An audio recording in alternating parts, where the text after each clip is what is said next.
Hello, I'm Angela McCrovitz on behalf of the Culinary Institute of Charleston for PostandCourier.com. I have with me today Shelley. She is an awesome student here at the Culinary Institute. She's going to help me make an amazing dish today in honor of Oyster Festival. And what we've done is we've taken a regular, ordinary holiday dish that most people love and enjoy, which is bread pudding, often used with sweets, different caramel sauces, sweet sauces, and we're going to make an oyster bread pudding. If you have ever had oysters Rockefeller or a great pizza that has a combination of oysters, spinach, mushroom, sausage, we're about to put that whole combination into an amazing savory side dish, or it can be used as an appetizer. All right, Shelley, so the first thing we're going to do is add garlic,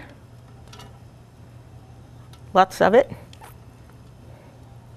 onions, and we're going to add our shiitake mushrooms. We'll saute that first for a couple minutes. I think at this stage I'm going to add our herbs, and we've got fresh rosemary, we have parsley, and we have sage.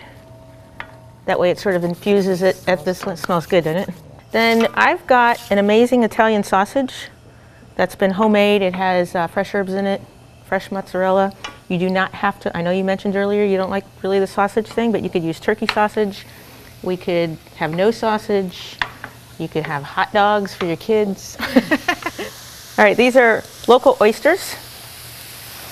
And you know, there's this theory about only eating oysters with the letter R at the end. You know where that comes from? No. Where's that come That's from? because there was a time when, because of the hot months, we didn't have the refrigeration that we could transport the oysters. So the good news today is that we actually have the ability to have oysters all year round. I'm going to put a little salt and pepper. And I know you like salt, so we'll give you a little more salt. I like pepper, so we'll give me a little more pepper. This is the part that we're going to use with traditional bread pudding. We're going to put, I'm going to go with mixed fruits on this. And this is just regular bag of mixed fruits that we've chopped up, little apricots, prunes, apples, pears, and then spinach. See what I mean about the oysters Rockefeller thing? It's got it all. And while you're doing that, I'm going to whisk some eggs and some heavy cream. Again, you could use 2% whole milk, buttermilk, whatever you have on hand. This is actually what's going to create our custard for the bread pudding. And then I have, I don't know if you know this, but bread pudding was originally called poor man's pudding because of the use of old stale bread from the night before that they would put together and make something interesting with it. So we're going to add that right now so we can get that going.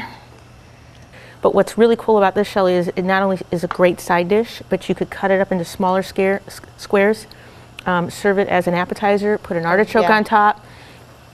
I'm going to mix that all in.